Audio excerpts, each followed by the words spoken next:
A Woman in Black. This story is from 1906, in a village in England. A lawyer named Arthur Kipps comes to meet his client, Kristen. Arthur is walking to Kristen's house with a suitcase in hand. He sees that the children are looking strangely at him from the windows in the houses that were built in the village.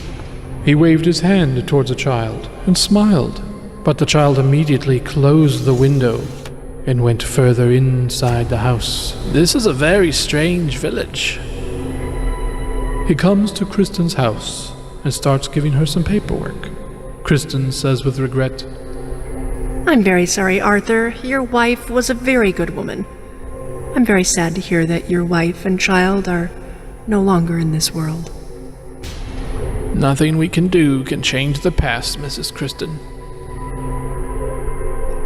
Arthur and Kristen are talking when Arthur hears a strange voice. He thought it odd that Kristen didn't seem to notice this voice. "Do you know, Mrs. Kristen, who is this crying?" Just something that happens every month in this village, Arthur. Whenever she comes, the danger is started hovering on the children of this village.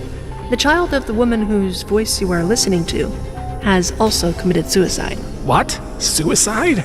What are you talking about?" Yes, suicide. She has done all this. Because of her, 10 years ago, my 3 daughters gave their lives by jumping from the window. Kristen stares listfully at the photo frame of her 3 daughters. Arthur becomes restless after hearing all this.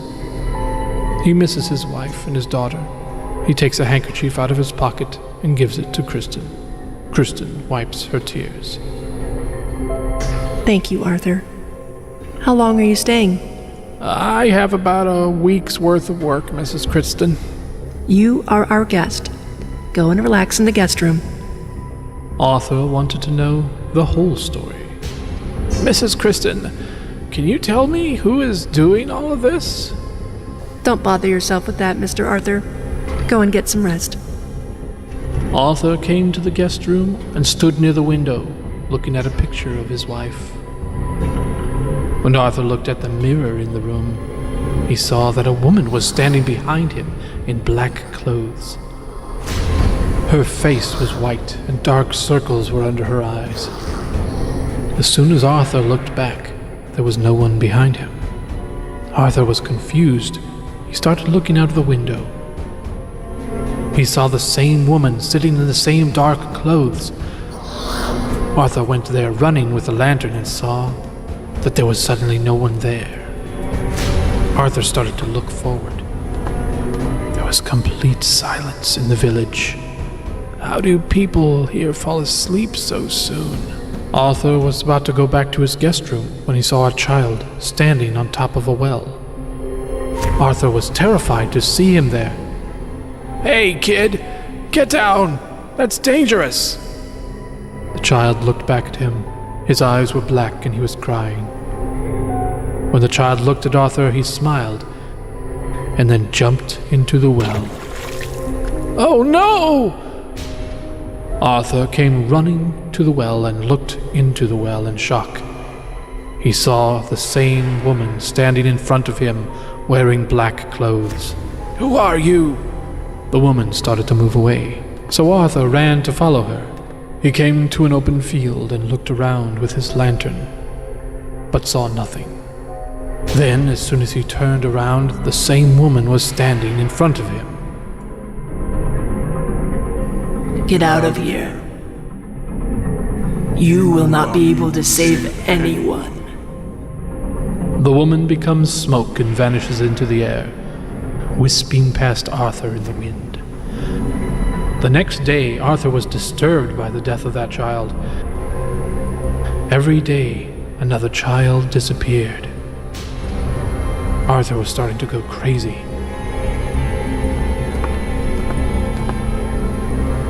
What's wrong, Mr. Arthur? Aren't you getting good sleep at night? Why are you feeling so sick? "See, Mrs. Kristen, I've seen this woman so many times, wearing black clothes. Who is she? Please tell me, Mrs. Kristen, otherwise I might go crazy with this. It's really heavy on my mind." Kristen saw Arthur's condition and made him sit and gave him a glass of water. Drink water, Mr. Arthur. Arthur drank water and began looking at Kristen. The woman you see is known as the woman in black in this village. She lived in this village. She had 2 children. Her husband died, and she loved her children very much. She had to leave her children alone at home to work. One day, her children fell into a well while playing, and none of the villagers paid attention to her children. When she returned home from work, she saw that her children were not at home. She gathered the villagers and started searching for the children. While searching, she came to know that her children had died after falling into a well. But she went mad, and she expressed her anger to the villagers about how no one paid any attention to her children. So she too jumped into the well and died. Since then, whenever she comes to the village to mourn her children, the children of the villagers start committing suicide. Listening to Kristen, Arthur became even more upset. I understand how you might feel, Arthur, but you will not be able to face her. She is very powerful. It is in your best interest to leave from here. "No, Mrs. Kristen, I cannot go on like this. I've seen those parents who have lost their children. I've lost my own wife and child. I cannot leave without some resolution to these murders." I understand how you might feel, Arthur, but you will not be able to face her. She is very powerful. You go away from here, Arthur. Nothing will change here. Arthur walked back towards his guest room. It was dark, and he was walking to his room and looking out the window. And then again he saw that black woman. "I will not let you kill any child today." Arthur runs towards the black woman. The black woman was not there. Then he saw a child leave his house and started running towards the well. Arthur ran to him and picked him up in his lap and started running away. Seeing this, the black woman was furious and came to him and pushed him. Arthur fell to the ground and his head was hit on a stone. Then the child got up again and started walking towards the well under the influence of the black woman. Arthur woke up again and ran to save the child, but by then the child had jumped. I told you that you would not be able to save anyone.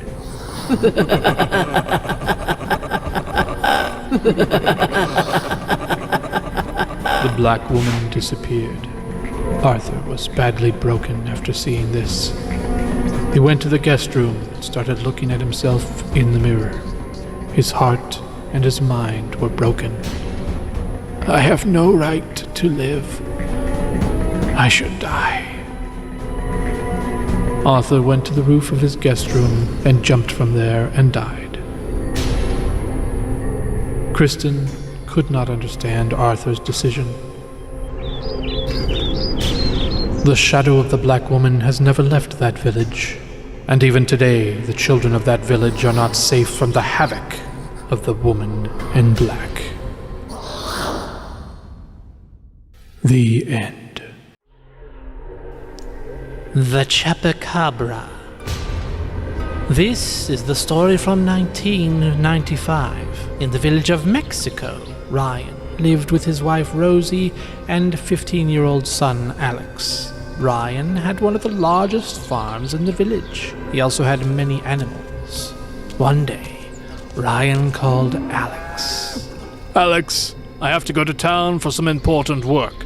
You have to feed all the animals and take Jimmy for a walk." Okay, Dad, don't worry at all. Ryan left for the city. Alex's friend Parker came to his house. "Alex, you want to go see the circus with me? I've heard that this year's circus is better than last year's." No, Parker. Today I have a lot of work. I have to feed the animals. And then I have to take Jimmy for a walk. "So let's get something done. I'll help you feed your animals, and then we can go see the circus and take Jimmy with us. That'll be his walk."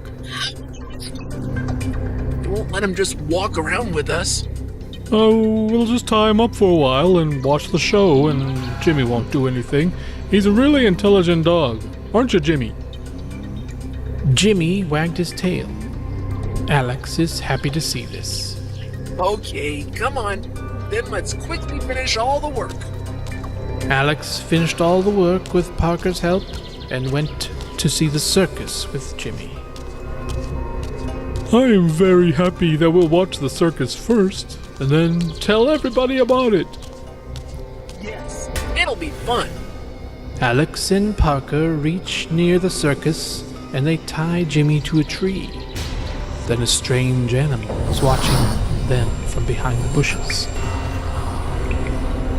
It had sharp teeth and shining eyes. Alex and Parker tied up Jimmy and went to see the show. Jimmy was tied, stuck there, looking around. Now everyone was inside the circus, and the show had started. Jimmy looked at the strange animal behind the bushes. He started barking loudly and started pulling at his rope vigorously. That strange animal came out and stood up in front of Jimmy. It looked very terrible. His eyes were red, his teeth were sharp. He started staring at Jimmy. Blood was dripping from his teeth. Jimmy started barking towards him, pulled his rope as hard as he could. Alex and Parker could not hear him. They were enjoying the circus when Alex said to Parker, Parker, I should see if Jimmy's You stay here. I'll go check on him. There's still time remaining for the final show. Okay, hurry back. Parker came out of the circus and looked towards Jimmy, then saw that only the rope was tied to the tree, and Jimmy was gone, perhaps running in the bushes. Hey, Jimmy, where are you going? Wait! Parker ran behind Jimmy and ran into the bushes as well. Parker searched for Jimmy, but could not find him. Where have you gone, Jimmy? What am I gonna tell Alex? Parker started to walk back when he tripped on something. As he got up, he realized it was Jimmy's body, bleeding and all dried up.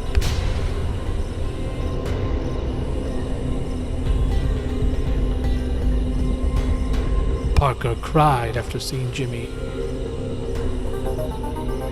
What has happened to you, Jimmy?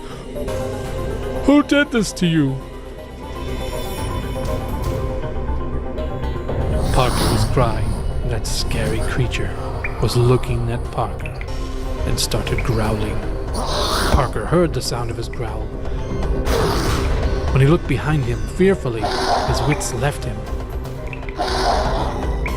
and he ran away in fear. He was horrified. The creature ran after Parker and jumped on him and attacked his back. Parker fell to the ground and began to gasp badly. The animal stabbed his pointed nails into Parker's neck and drank his blood. Parker screamed out, but the animal would not stop. Alex was waiting for Parker still, and upset that he was late. It's too late. Why hasn't Parker come yet? Now even the final show is about to begin. Alex came out of the circus and started searching for Parker. Parker? Where are you, Parker? Alex sees that Jimmy is not even tied to the tree anymore. Alex is upset, and he looks everywhere but finds no one. So he ran home and told his father everything. Don't worry, Alex. Tell me, did you ask for him at Parker's house? Yes, Dad. He did not come to... I'm very scared, Dad. Jimmy is also missing. Rosie came to them in a panic. You know who has returned to the village? What are you saying, Rosie? Tell me. Today, a woman came from our neighboring village. She was telling that Chapacabra is attacking in her village and drinking the blood of animals and humans. Ryan starts to cry at this news, and Alex is alarmed to see both of his parents upset. What happened, Dad? Who has returned? Who are you talking about? Chapacabra! Chapacabra? Yes, Chapacabra. The last time he came was 10 years ago. There was so much devastation at that time. But who is this, Dad? Alex, this is the devil's pet. It is said that he fills his stomach for 10 years at a time, and then comes back to fill his stomach for the next 10 years. He kills humans and animals and drinks their blood. Alex is scared to hear this and starts to cry. Dad, Parker and Vivian are all missing. Isn't this animal? Don't you worry, Alex. We'll find them both. Come with me.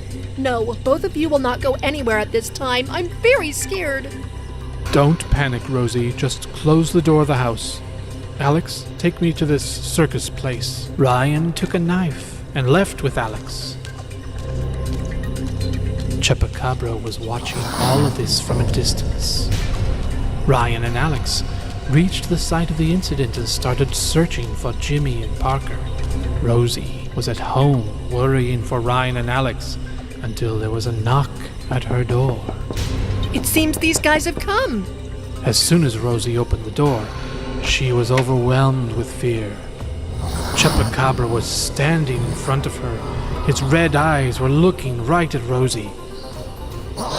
Rosie screamed and Chapacabra jumped on her. Meanwhile, Alex and Ryan were tired of searching everywhere for Jimmy and Parker. Dad, I'm feeling very nervous. Let's go to Parker's house. His mother's father must be worried about him. This is all because of me. I should not have come here. We'll find both of them. Don't worry, Alex. Let's go. Ryan and Alex go towards Parker's house. Alex sees that the door to their house is open. Dad, the door to our house is open. But who would come to our house at this time of night? They both scurry towards the house And see the blood stains on the door. Rosie, where are you? They both saw Rosie lying on the ground and her body is dried up. There is bleeding from her neck. Ryan and Alex come to Rosie and start crying. Chapacabra sets out to hunt his next prey. The end.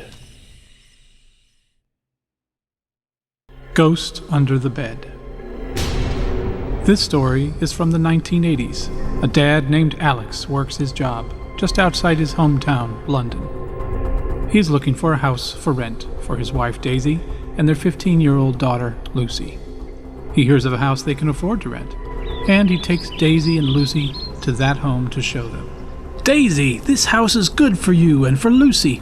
There's security here, and it's not far from the grocery store, and I can drive to work and come home. I like the place.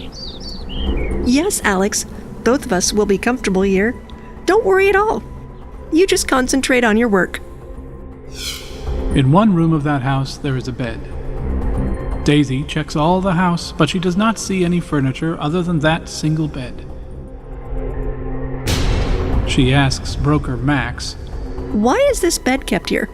There's no other furniture here. We already have a bed. We do not want this bed. Madam, when the landlord of this house, Thomas, was relocating, he left this bed here. You can use this bed if you want. Okay, we'll use it, but I would like to buy a new mattress for this bed. Okay, sir. Then you can rent the place next month.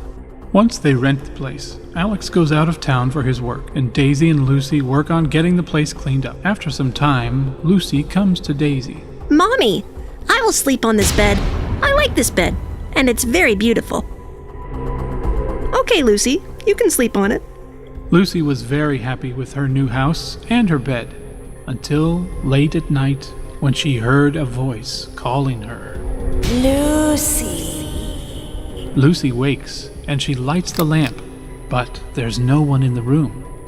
Lucy falls asleep again. After some time, the lamp burns itself out. She lights it again, but it burns out again. Mommy, someone is calling me last night in my room. Don't be silly. You must have dreamed that, Lucy.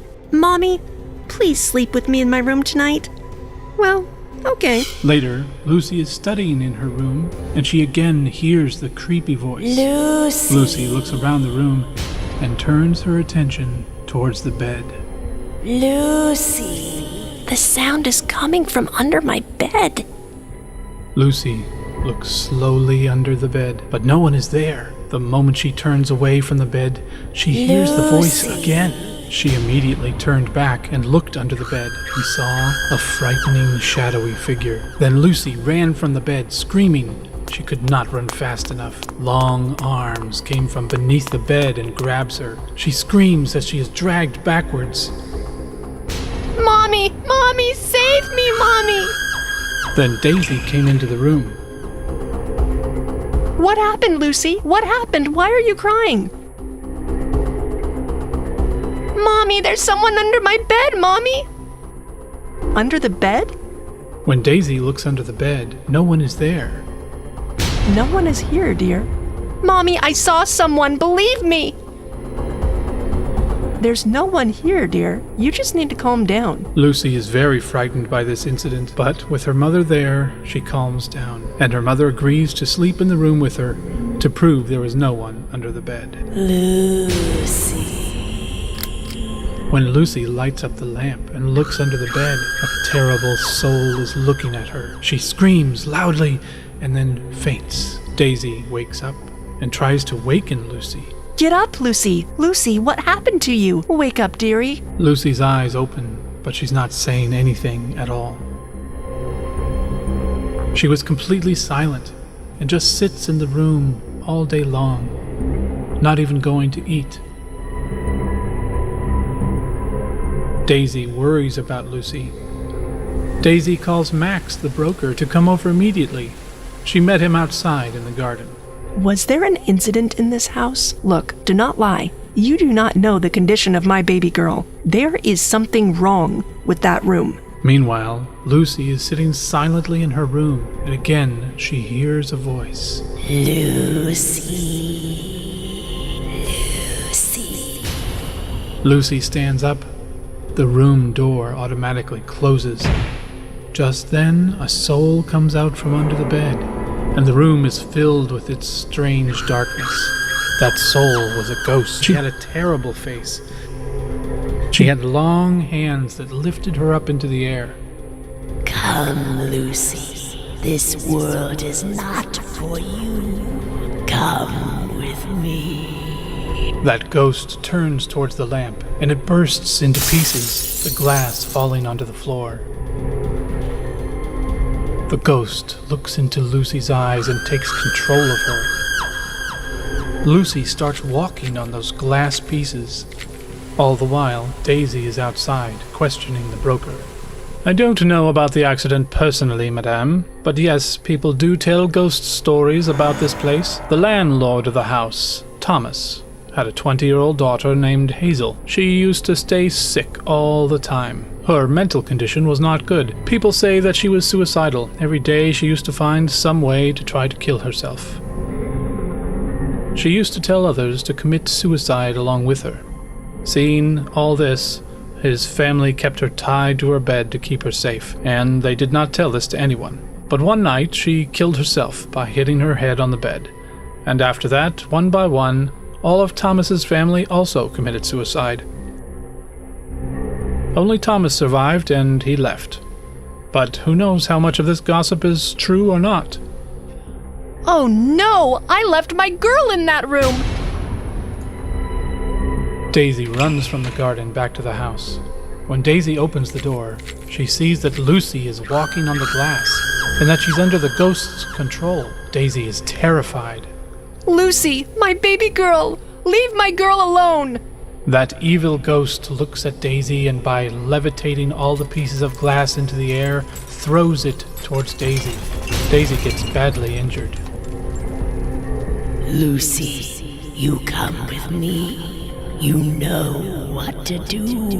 Lucy comes forward to fly from the window. Injured, Daisy grabs her feet, and the ghost grabs Daisy's hair and throws her. No, Lucy, don't do it! Wake up! Lucy jumps out of the window, and she dies. The ghost starts laughing out loud. Lucy. Well done, Lucy.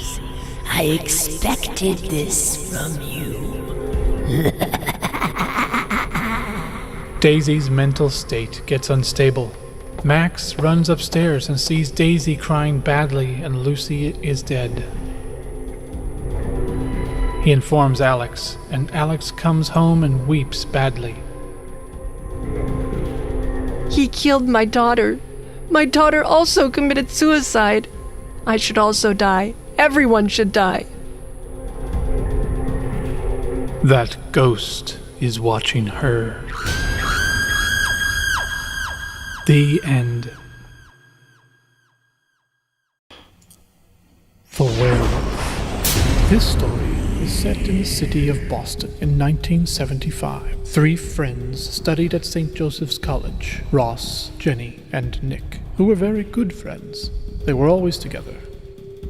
One evening, when the college was closed, they were standing and talking near the college entrance gate. They didn't notice that night had fallen. Guys, both of you should come to my house on weekends. We can hang out. I have to do the assignment.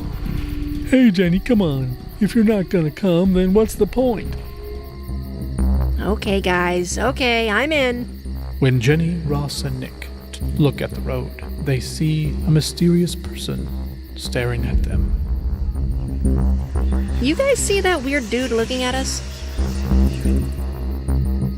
Yeah, I do. Wait here, I'll go teach him a lesson. Nick runs after the man, and the odd stranger quickly runs into the forest. Oh, you think you're fast, do you? I'll get you. Nick runs fiercely after him in the forest. Nick has entered the thick of the forest. After running a long time, when he looks, he finds no one around. Night has swallowed up all the light, except for the rays of the soft moon glow from the full moon hanging above him. He suddenly senses that someone is watching him from a patch of nearby bushes, and his eyes are glowing a fearsome evil red. Nick gets nervous. He starts running fast, and a strange shadow runs after him. Nick runs to the hill near the forest and sees a ditch in front of him. Oh, what do I do? Where do I go? Oh, someone please help me! Nick is scared. He looks at a trench. He feels a creature breathing deeply behind him. Nick looks nervously behind himself. There stands a man with red eyes. Who are you? Nick sees the man's fingernails slowly growing as the moonlight casts its glow over his body. His clothes burst from his chest. His teeth were strangely and rapidly growing, taking the shape of a wolf's fangs. Turns into a werewolf right before Nick's eyes, and Nick is truly horrified. Leave me! Let me go, please! Let me go, let me go, let me go! The now werewolf attacks Nick, causing his neck to bleed badly. Jenny crying hysterically to Ross's house. Jenny? Ross, Nick's body was found dead near the hill. He was murdered by a werewolf. What? What are you talking about? You heard me right. Nick never came home, so the police went to the forest to look for him because I told them that he had run into the forest. I so wish I had stopped him. The 2 friends go to Nick's house and find Nick's corpse, which brings them both to tears. Ross gently pulls Jenny away from the awful sight. Did a werewolf really kill him? How could that be? You don't believe me, do you? Meet me at the town library tomorrow. Jenny showed Ross a book written about werewolves. In 1521, they were first seen in Germany. It's a very dangerous species. They take the form of humans on normal days, but on the night of the full moon, their werewolf form emerges from within. And no matter how much they try, their human side is unable to overcome the raging instincts of the wolf within, and they can't stop themselves from killing. Ross is peering into the strange images of people in the book. He intently studies the pages of the book before him. All at once, Mike comes running in towards them. Where have you guys been? I've been searching for you two everywhere. What happened, Mike? 5 students died in college. All of them were victims of a werewolf.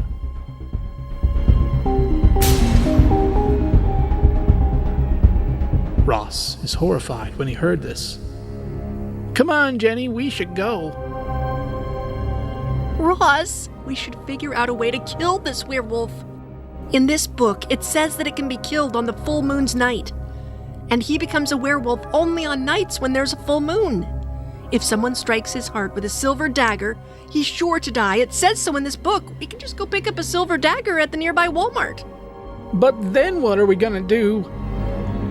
Only when he becomes a werewolf is when he has to kill a human. And that's when we can kill him. Are you crazy? There's no way I'm gonna be part of any of this. Who would risk their lives on a mission like this? Okay, Ross, if you don't want to come, don't come. But I want to do this. For Nick. Jenny, if you don't mind, I'd like to help you. My best friend John was also killed because of that werewolf. Jenny smiles at Mike. They have something in common. The two of them form a bold alliance and dive headlong into planning their attack until the next night of the full moon. Mike steals the silver necklace from his house and made a dagger from it by giving it to a blacksmith. Night of the moon finally arrives. Mike and Jenny stand their guard near the forest, each of them gripping a silver dagger in their respective hands. We should enter the forest now. Jenny and Mike move with caution and torch in hand. They walk to the hilly area and await anxiously there. It's midnight. How long is this gonna take? I've got a bedtime, Jenny. There's no time left. If we don't kill the werewolf today, who knows how many lives will be lost? Just then, the werewolf climbs atop Mike and suddenly attacks him. Mike's dagger slips from his hand while the werewolf's deadly teeth are snapping at Mike's neck, and he is relentlessly fighting back. Jenny takes out her dagger and attacks the vicious werewolf. She stabs him in his furry back. The werewolf raises a pain-filled and surprised howl as he looks at Jenny with terrible red eyes and slowly approaches her. Jenny begins walking backwards. Get out of my city. The werewolf howls a bloodthirsty roar again. Jenny's foot hits a stone and she falls backwards, scraping and bruising her face. As the werewolf moves towards her, Mike slowly regains consciousness. He had fainted earlier from the attack of the werewolf. Jenny! Mike struggles to get on his feet, to charge the werewolf and climb on top of him, as the terrible creature sinks his teeth over and over again into Mike's chest, and Mike dies from fatal blows. Jenny attacks the werewolf again.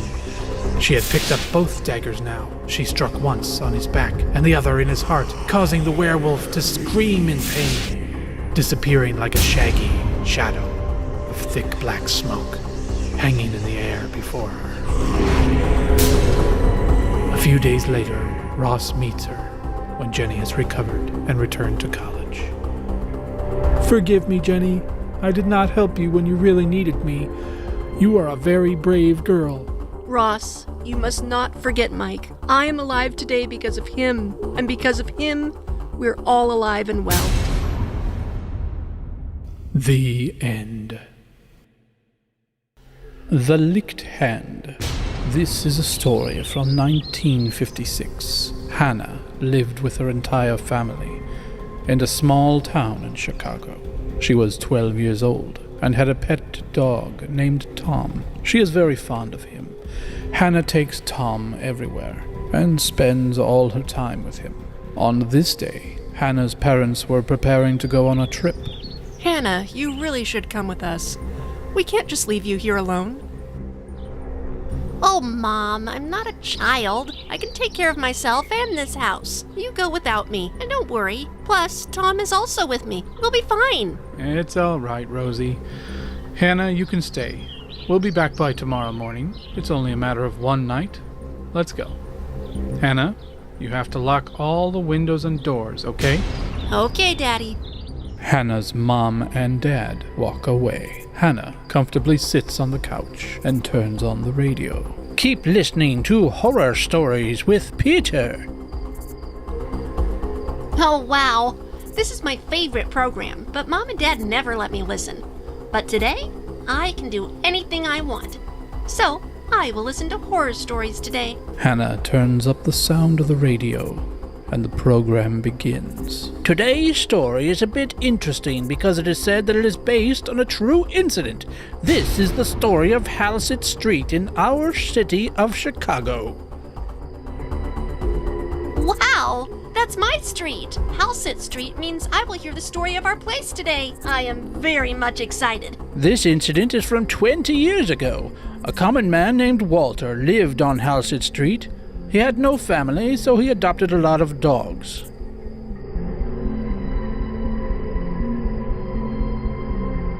Many of his distant relatives had their eye on Walter's property. Some would even go to his house and try to kill him so they could inherit his house. But Walter had a pure heart. His loyal dogs would always save him. One day, a distant cousin named Mark came to his house. Mark wished to gain Walter's property, and one night Mark went to Walter's room and added poison to his water. Walter drank the water and died in his sleep. Mark took over all the property, but Walter's loyal dogs did not leave. They surrounded the new homeowner and ate him. For years, the vicious beasts kept everyone away from that house, until one by one the dogs each starved, laid down by their master's dead body, and died with him. Hannah is scared to hear the story. Wow, that's a scary story. I'd better go close all the windows and doors like Dad said. Mom and Dad will be home in the morning anyway. Hannah closes all the windows and lays down on the bed to sleep. But she is afraid. She wraps herself in her blanket and covers her head. Then the flower pot falls from the table on her side table. Hannah screams. Tom!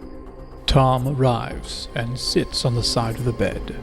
Please don't go anywhere leaving me here, Tom. I am very scared. Hannah hangs her hand from the bed and Tom licks her hand, and Hannah falls asleep. At midnight, Hannah's eyes open completely, and it looks like something has bitten her hand. Tom, what have you done? Why have you bitten me? Hannah looks into the room, but Tom is not there, and there is a sound of crying. Hannah arrives in the hall, looking for him. Where are you, Tom? Come out! What happened, my boy? Hannah hears the crying coming from inside an empty room.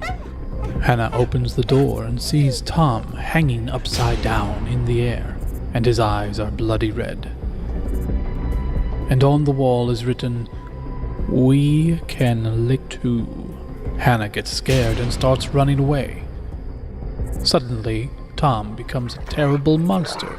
His sharp teeth, red eyes, and blood dripping down from his mouth was scary. It was the ghostly souls that came inside. Hannah is running away, and Tom came running from behind, taking her leg in his mouth, and pulls her backwards.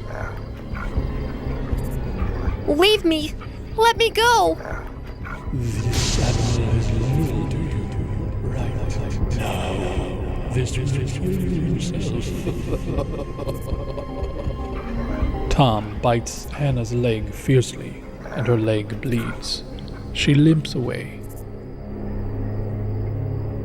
Tom destroys the entire house. Leave me, Tom! Please let me go! You are my faithful Tom! Recognize me! Tom starts staring at her. Hannah calms herself. puts her trembling hand on his head and pets him. Tom slowly starts remembering Hannah. But then the ghosts take over Tom again. Tom's face turns red with anger. His pointed teeth become large. He is enraged to kill Hannah. He attacks Hannah and injures her badly. Hannah faints. The next morning, Hannah's mom and dad are knocking on the door of the house for quite a while, but only the sound of barking comes from inside. Hannah, open the door, sweetie. Hannah! What happened, honey? It's so late. Why isn't Hannah opening the door? And this Tom is also barking. I'm very nervous. Wait, I will break down the door. They enter, and both scream. Hannah's corpse is lying on the floor, and Tom is circling her and barking continuously. My baby girl. What happened to my baby girl? Who killed her? Both start crying, and they're not able to handle the shock that Hannah is no longer alive. Rosie and Hannah are crying near Hannah's body. Then Tom comes to their back and starts snarling at Rosie and the father. Turn and look back in horror and are surprised to see Tom. Then Tom starts to slowly move towards them. What has happened to Tom? Why is he watching us like this? They both look at Tom. Tom, sit down. Tom, what has happened to you? I said sit down. Didn't you hear me, Tom? Tom leaps at them. And they both start screaming, and all the birds fly away, and all the dogs in the city can be heard howling. Hannah's parents also leave the world like Hannah. The Scarecrow. This is a story from the year 1920. Helen lived with her entire family in a small village. Her son, Sam, was 15 years old, and her husband, Tom, was a farmer. They were spending their life happily. One day, Sam was playing with his friends. Let's play at the farm near the church. Yeah, let's go. Yes, it'll be fun. I'm not going there. If both of you want to go, then go. But our parents told us to never go there. I'm going to obey them. Sam, Jerry, and Ricky go to play on the farm near the church, not listening to Hannah, as evening quickly approached. It's evening now. We should go home. Wait, what's the hurry? No, Sam, we should go now. Mommy and Daddy instructed us to never come here anyway. Yes, but why was it forbidden? I don't know exactly, but they say that a ghost comes in the Scarecrow of this farm. Sam laughs out loud. What a useless story. A ghost and a scarecrow. Then the strong winds start moving, and the lightning starts to whip. Jerry and Ricky now feel fear creep under their skin. Come on, Sam. Let's leave this place. I am scared. No, I have to go find that scarecrow and see if that silly story is really true. Jerry and Ricky then run further into the deepening darkness. How scared are all the folks in this small town? They've made all the children cowards with their dumb stories of... Sam takes a walk in the cornfield. When he walks a little further, he feels that someone is following him. He stops and looks behind him, but doesn't see anybody. Then he continues walking. Then Sam looks to where the Scarecrow is normally posted in the field, only to find that there is no Scarecrow. Sam is surprised upon this odd discovery. He looks around, but there is no Scarecrow anywhere. He begins to feel a little scared. Where did that scarecrow go? I think I'm gonna head home now. As Sam turns back to head home, Scarecrow is instantly standing in front of him. Half of his face is burnt. His eyes are red. His face is terrible. Sam is horrified to see him and runs away, but his escape is in vain. Because wherever he ran, Scarecrow would appear in front of him. Sam falls to the ground, and Scarecrow leerily approaches him. Where do you think you're going, child? Get away from me! Let me go! No, I don't let go of anyone. No one escapes. Stay away from my farm. Sam tries to run away, but the Scarecrow grabs his leg and throws him into the air. Sam falls to the ground and is bruised on his head by a stone. He is bleeding. Suddenly, in the same field, it becomes a marsh, and Sam sinks into it, where many more skeletons are around him. Sam's mother and father come to Jerry, Ricky, and Henna, and they look very upset. What's the matter, Auntie? Our son Sam has not come home yet. Do you know where he is? Jerry and Ricky look at each other fearfully. He's on the farm near the church, where you told us to never go. Hearing this, Sam's mother begins crying. I'm sure that Scarecrow took my child too. There's no use in crying. We have to go and look for him. Wait, we should take the help of Father Peter. He will help us. Everyone goes to visit Father Peter to seek help. My father has given his life to liberate that Scarecrow's soul to help this village. I will not let his sacrifices go in vain. Perhaps this is the right time to destroy that Scarecrow. But who is this Scarecrow, and why is everyone so afraid of him? 50 years ago, a farmer lived near the farm beside the church named Max. He used to grow the best grains in his field, and he was progressing day by day, seeing his other farmers in the village start to get jealous. Everyone slowly avoided Max.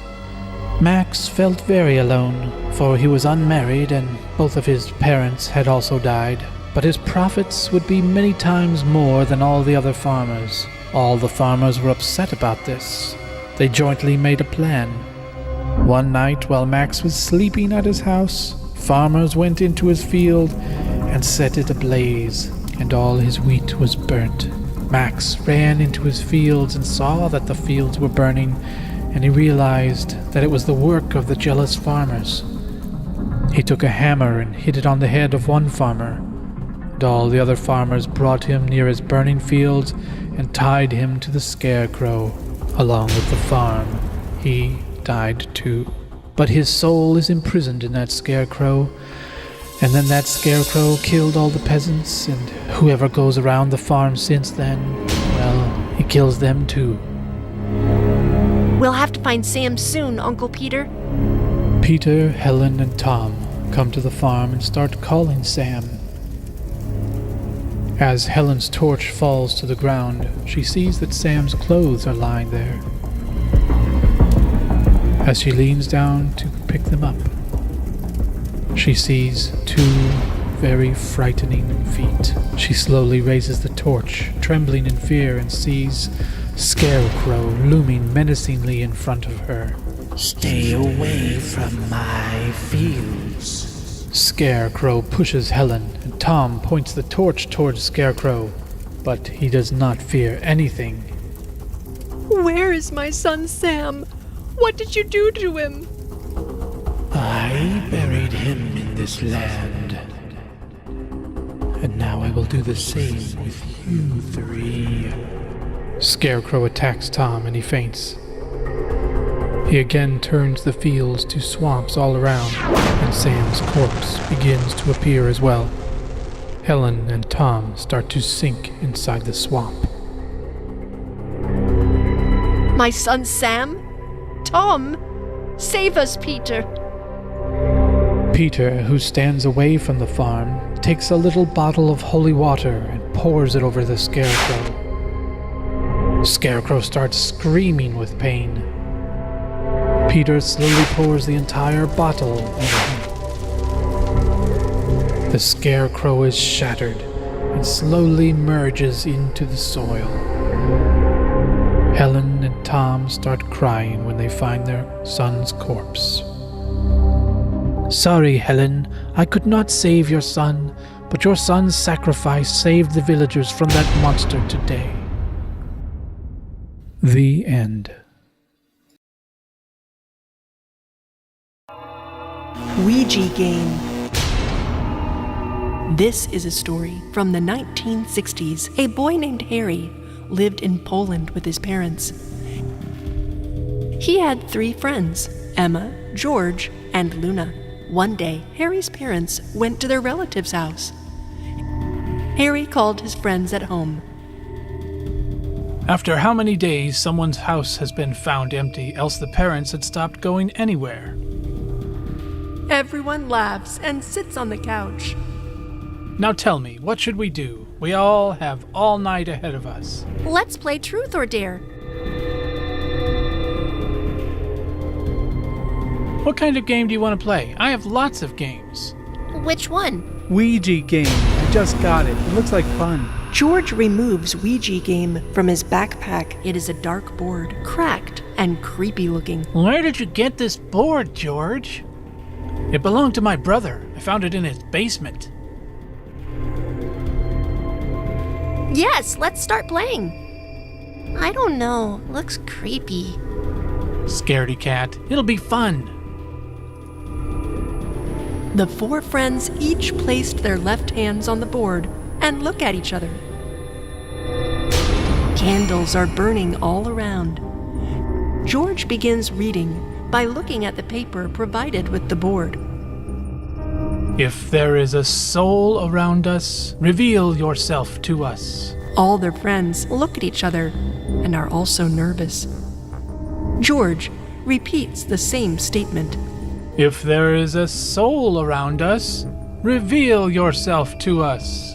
That's when they hear the sound of glass breaking. When they look at the front of the house, they see there is a broken window. Luna sounds very scared. Looks like someone has heard our voice. Soul, if you can hear us, answer our call. Everyone looks towards the board game, and letters appear in the center of the board. Y-E-S.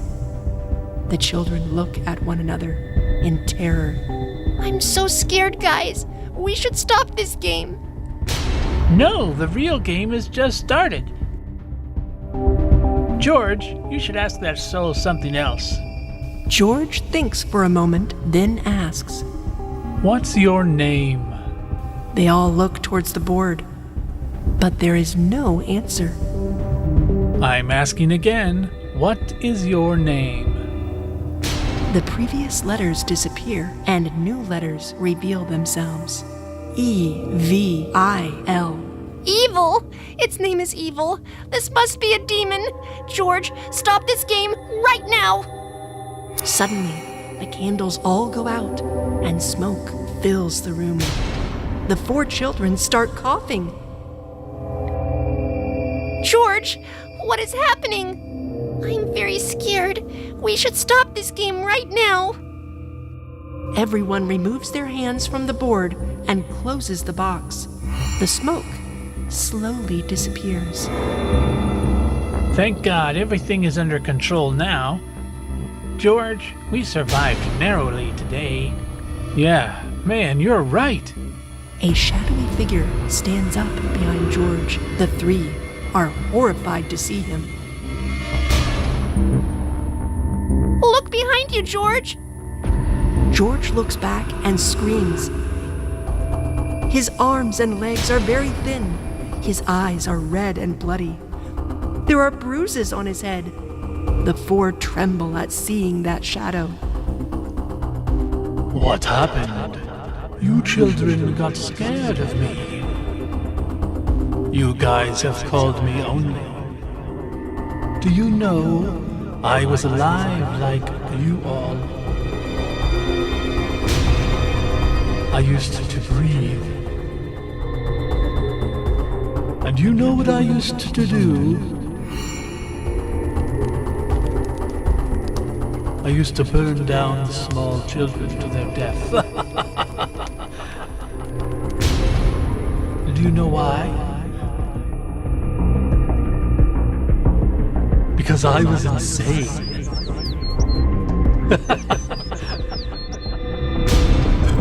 People knew me by the name of Evil Killer. One day, I died in a car accident. And since then, I am wandering in this world to hunt.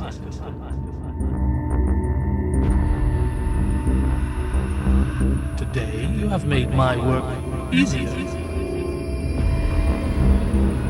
by calling me back to this world.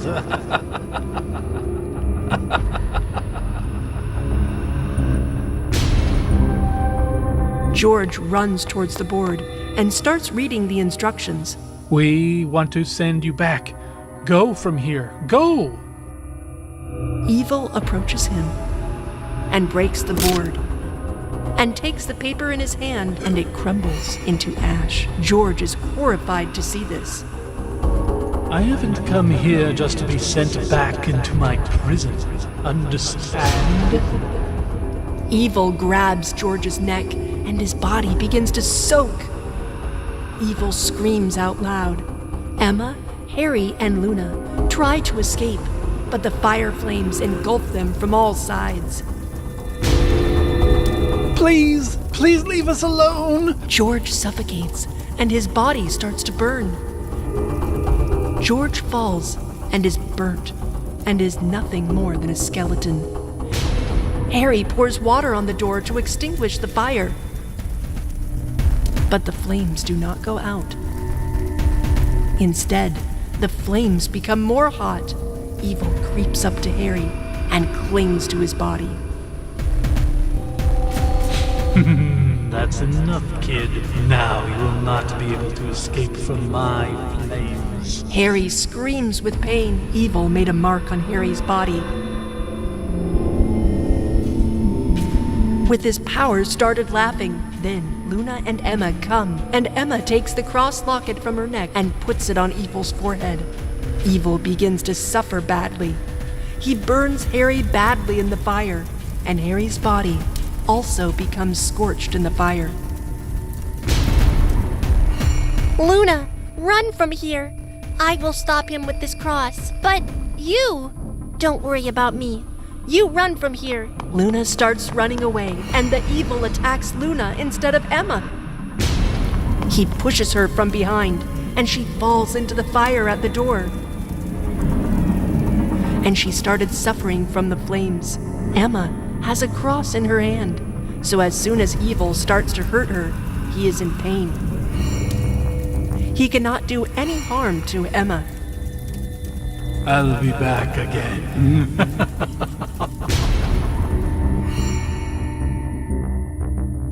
Emma starts crying badly. The fire goes out. She is trembling badly. She opens the door and runs away from the house. The end. The Mummy.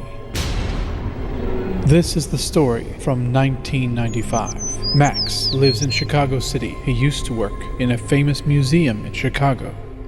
One day, Max is talking with his assistant Sheldon.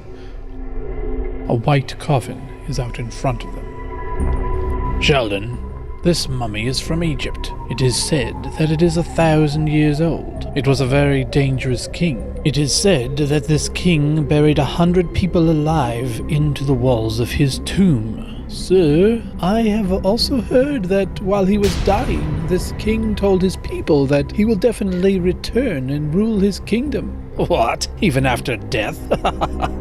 What an arrogant king he was. I think he let fame go to his head. Yes, you're probably right, sir. Maybe with him here, our museum will become famous too? Yes, that's the idea. Tomorrow I will ask the boss about where to display it. It's time to close the museum. Let's finish our work. Okay, sir. We will decide on the new mummy display tomorrow. Let's go finish the delivery paperwork. Max and Sheldon go back to their office to finish some paperwork. But as they leave the room, the coffin begins to make a scraping sound. His eyes open, blood red and dark and scary.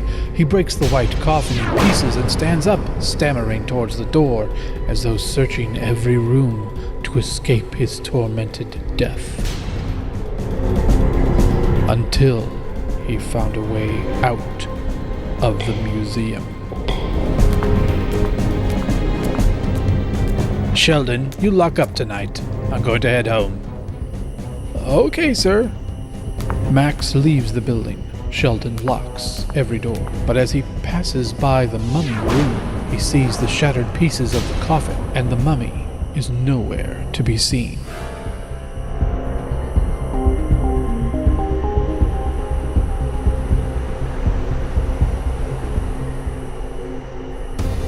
A trail of bloody footprints lead from room to room in the museum. Whose bloody tracks are these? A look of realization crosses Sheldon's face. His eyes widen with fear. Something must be wrong. Something is wrong. Oh no! The mummy must be alive. These are his footprints. He follows the footprints to the middle of the snow-covered parking lot. Oh no! No! Max's car was parked right here. That means... Sheldon is horrified and calls Max immediately. Max picks up the phone. Sheldon asks nervously, "Sir, where are you, sir?" "What's the matter, Sheldon? I'm on Baker Street." "But why are you so nervous?" "Sir, the mummy's not in his box." "Not in the box? Then where? Where are you? What are you talking about, Sheldon?" "No, sir, you don't understand what I'm saying." "I sure don't, Sheldon. I'll call you from home." "Sir, at least listen to me."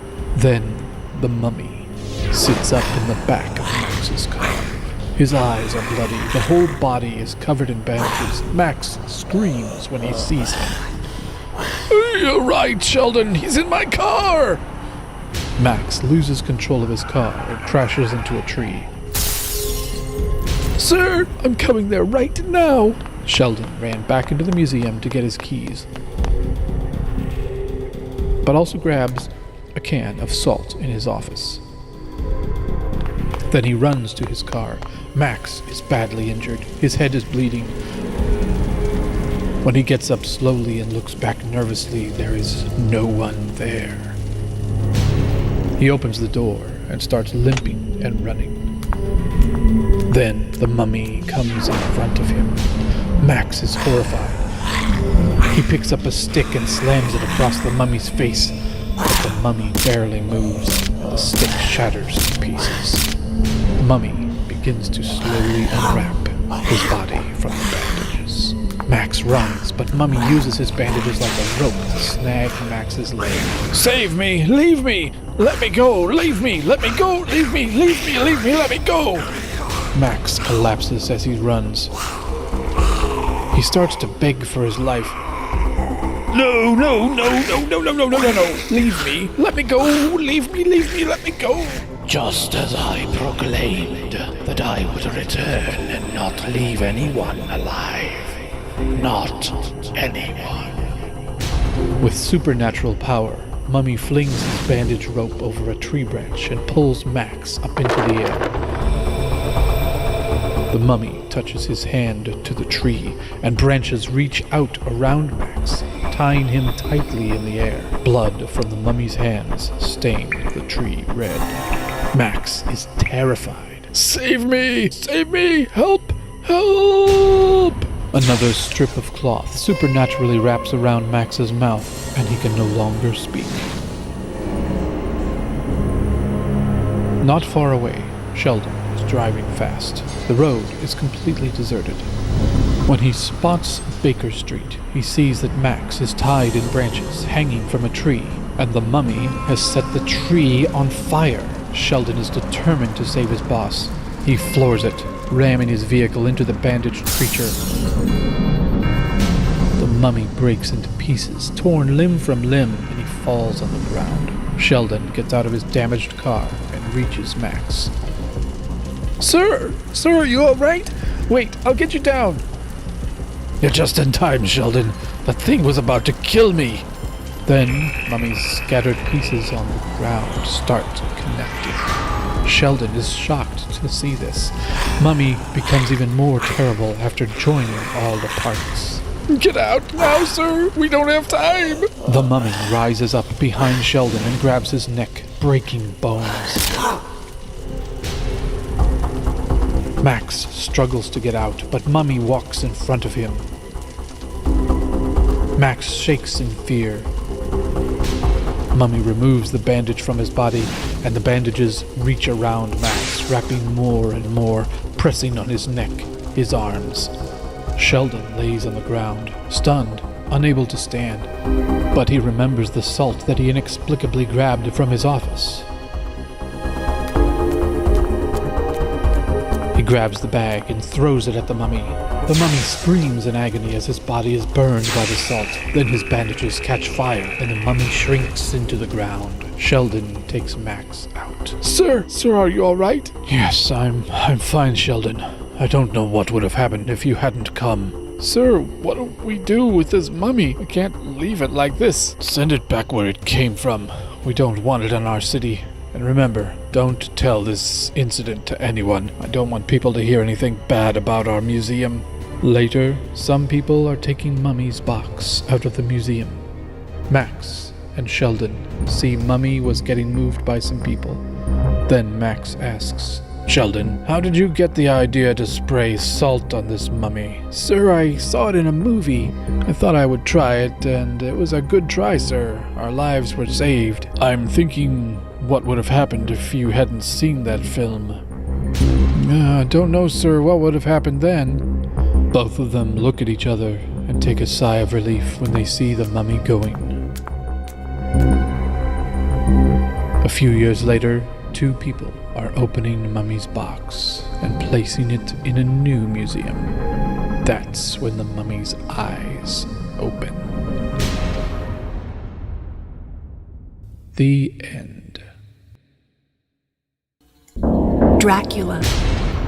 This story is in the year 1930. Jack, along with his two brothers, Harry and Kevin, comes to Salem, which the small town that their grandmother lives in, for Christmas.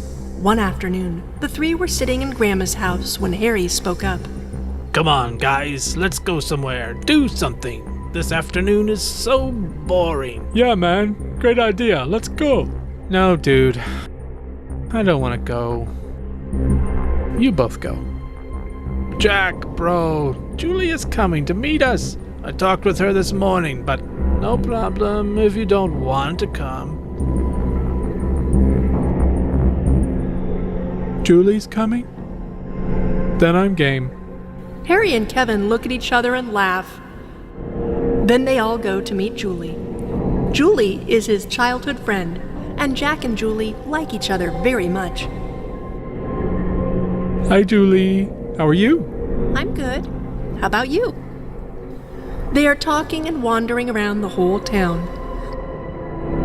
There's a cemetery a little closer to the forest, near where Jack spies a dilapidated, abandoned home. Julie, tomorrow come meet me here in the evening. Seems like no one comes here, which would be great, because then we could hang out. Julie smiles and says yes to Jack's invitation. The next evening, Jack and Julie return to the decrepit house to spend time together. No one will disturb us here. This place is a wreck, and we can talk for hours and not disturb anybody. Have you heard what folks say about this house? I heard that it's Dracula's home. 100 years ago, the terror of bats in this town had increased. Everywhere the bats kept flying and scratching and hurting people every day. One day, a man named Victor was returning to his home when he sees a black cat with blood-red eyes. Upon beholding this sight, he was struck with fear. What an evil-looking creature. Looks nothing short of a pure, vile, evil, sinister monster. Then suddenly, the cat comes near him and scratches his leg with its sharp claws as a bat simultaneously bites him, leaving a scar on his neck.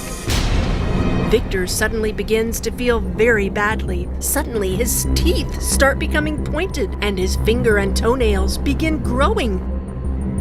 What's happening to me? Maybe I should go home early today. As Victor rushes to his house, his entire appearance has changed, and he discovers that he has transformed into a hideous, terrible Dracula. Suddenly, he feels an insatiable thirst for blood. He cannot control himself, and he drinks his wife's blood. But his thirst is still unquenched, so he also drinks the blood of his 3 innocent children. Dracula's terror in the town increases so much that people stop leaving their homes. Then, one night, Victor the Dracula writes on a hill with his own blood. I will come again after 100 years. After writing this message, he disappears into the dark and gloomy confines of his house. Wow, what a dumb story. Yes, it is! Now, it's not known whether it's real or not, but word around town is that now 100 years have passed and Dracula could wake up anytime. Come on, Julie. Enough of these scary stories. It's too late to talk of such things. I'll see you again tomorrow, at the same time. On the same night, the terror of bats again takes place in the small town. Angry squeaking from the bats, and in the midst of all this pain and chaos, Dracula's eyes open. The next evening, when Jack was leaving his house to meet Julie, Harry stops him. Bro, you hardly spend any time with us because you're always with Julie. Today, why don't you just stay home and play with us here? I want to spend time with Julie. You guys do your own thing and leave me alone, understand? Okay, fine. So, why don't you just go live in that creepy shack of a house with Julie? Jack is waiting for Julie at the same house as before. It's taking way too long, and there's still no trace of Julie yet. I wonder what the holdup is. Then he noticed a door that had some blood on it. Jack finds that strange. All of a sudden, pitch-black bats start flying over the house. Whoa, this door leads to the Dracula's dungeon. But whose blood could this possibly be? Jack slowly and cautiously made his way down the staircase and entered the dungeon. He peered warily around and saw 2 glittering eyes. These eyes approached him, and he soon realizes it's nothing but a cat. As Jack turned, he saw Julie's body hanging, with her blood dripping rhythmically to the dungeon's cold, hard floor. Julie! Julie, what happened to you? Jack is shocked at Julie's death. Then he suddenly hears the sound of footsteps behind him. When he looks back fearfully, a terrible Dracula stands behind him. As Jack tries frantically to escape, Dracula flies to him and sinks his razor-sharp fangs into Jack's neck, drinking his blood in the process. It's not long before Jack has also died a horrible death. Jack's mother, Jenny, is waiting for him, and she is very worried. Harry? Kevin? Where's your brother? Do you know what time it is? Mom, Jack spends pretty much all day, every day, with Julie. I bet right this minute now that he's probably still with her. But this is the day when storms break loose from the foreboding skies and the whole town is engulfed with a plague of bats. Jack's grandmother is greatly frightened. Looks like Dracula is back. He said that he would return, and that when he did, he'd be sure to drain each and every person of their life source. What? What are you talking about, Mother? It hasn't been 100 years yet.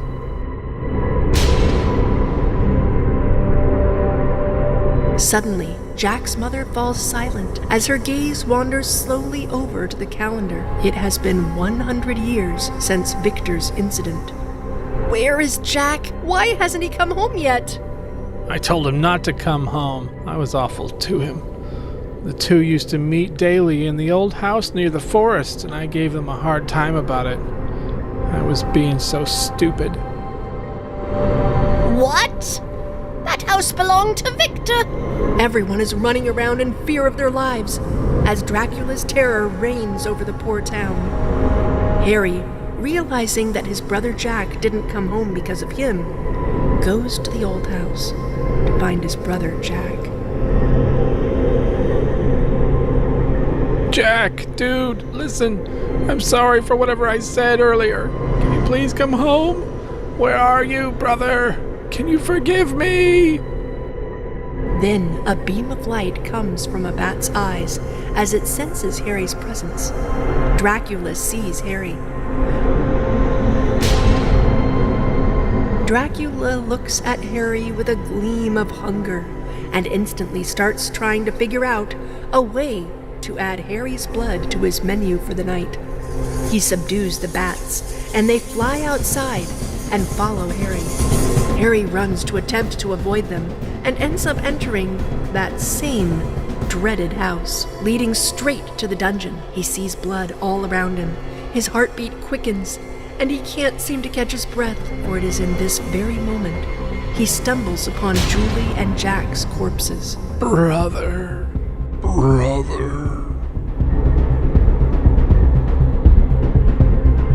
Dracula appears in front of him and he screams loudly. Dracula is approaching him.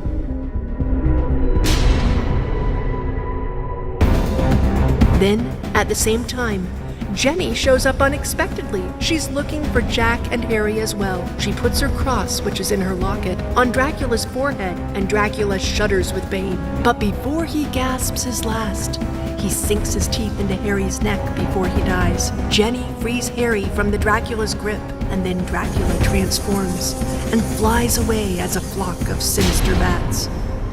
Harry, are you all right? Yes, I'm fine, Mom. But Jack and Julie...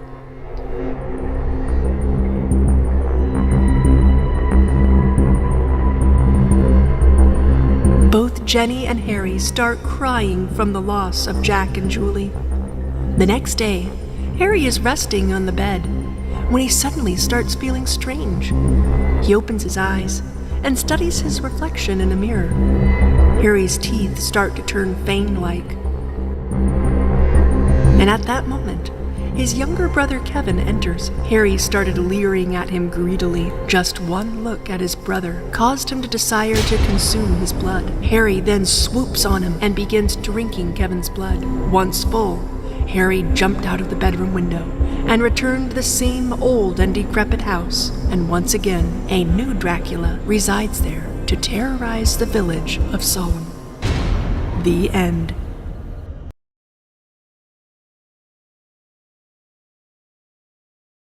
The Candyman.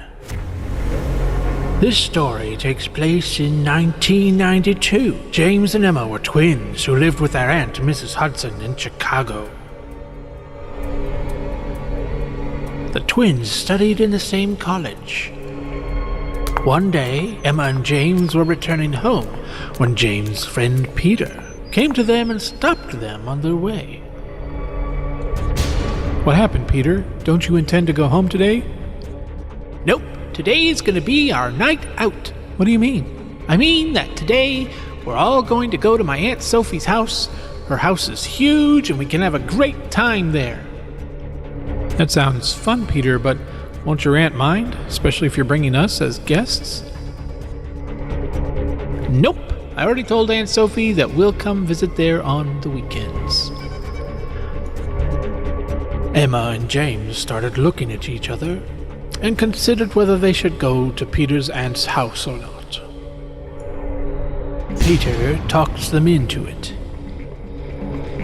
Come on, guys, it'll be very fun. Okay, we'll go with you. In the evening, they all met in one place and left for Sophie's house. The three reached Sophie's house. Peter knocked on the door. Sophie opened the door.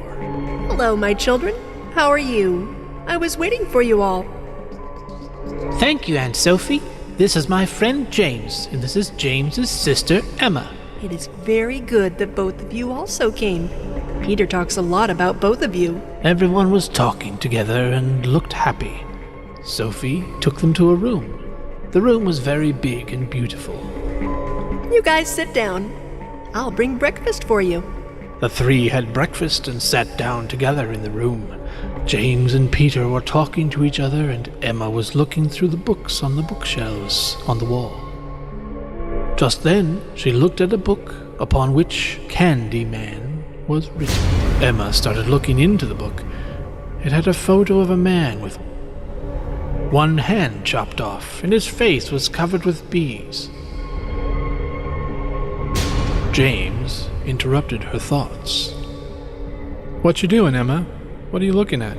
Who is this Candyman? Oh, that book. Creepy, huh? Aunt Sophie told me about Candyman when I was young. What did she say? Some guy named Daniel Robitaille who lived in Chicago 50 years ago. He was very good at his studies and his painting skills, but no one talked to him much because he was studying with a scholarship in a rich college. One day, a girl named Rose was very impressed with his paintings to learn painting. He called Daniel at her house. Daniel started to go into Rose's house to teach painting. It didn't take long for the two of them to fall in love. But then Rose's father came to know about this, and he beat Daniel nearly to death, and then cut off one of Daniel's hands and put honey on his body and left him to the bees. Daniel died a painful death. What happened to Daniel was so terrible. It is said that Daniel's soul is still wandering, killing people even today. What are you saying, Peter? Is this Candyman a ghost? Yes, and it's said that if it calls Candyman's name 5 times while staring in the mirror, Candyman will come and kill that. What rubbish is all this? That's not gonna happen. I don't know what happens and what doesn't. I'm just repeating what I've been told. Come on, Peter. Why do you guys keep even discussing this? James and Peter continued talking, but Emma was still thinking about this Candyman. Emma, what are you thinking about? I will call on Candyman's name 5 times in front of a mirror and see what happens. Well, nothing will happen. But what if Candyman comes? That would be scary. Emma does not listen to Peter and stands in front of the mirror and starts naming Candyman. Candyman, Candyman, Candyman, Candyman. Are you sure you want to do this, Emma? Still got time if you did. Emma smiled at Peter and called out Candyman's name for the 5th time. Candyman. They all started looking around them, but nothing changed. See? Nothing happened. The 3 turned to sit back in the place when the chandelier hanging in the room started moving, and everything in the room started quaking and shivering and crashing, and all 3 of them were scared. What's going on, Peter? I don't know. Come on, run. Let's go get Aunt Sophie. But before they could, a swarm of honeybees came from the window and spread into the room. All 3 kids started waving their hands and feet to avoid the bees. Then smoke formed in the shape of a man before them. One of his hands was sliced off, and blood was dripping from the wrist.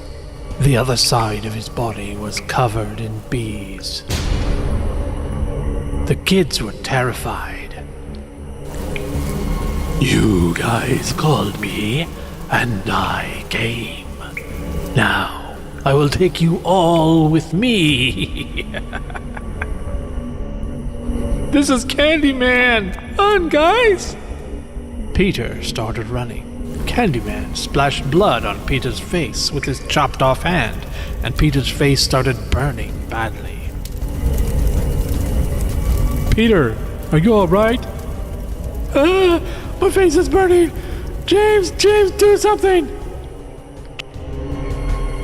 James grabbed a jug of water, but as soon as he put his hands near Peter's face, the water turned into blood, and the blood fell on Peter's body, and now his whole body started burning. He collapsed on the ground in agony. Peter! James was shocked to see this. The Candyman came close to him and sent all the bees upon him. James's body was covered with bees, and he was screaming in pain. Please leave them. I have called you. Take revenge on me. Leave them alone. I will take the biggest revenge on you. Emma ran to the open door, but the door was jammed shut, so that every effort was in vain. Outside, Aunt Sophie heard the pounding of the door on the children's room. This voice is coming from the children's room. Sophie ran to the door and tried to open it, but it wouldn't budge. Peter, open the door. From inside, Emma started crying and asking help from Sophie. And save us! Candyman will kill us! Please save us! Candyman? Sophie ran to her own room and stood in front of a mirror. Back in the room, Candyman came close to Emma. His eyes were red, and he was looking at Emma with anger.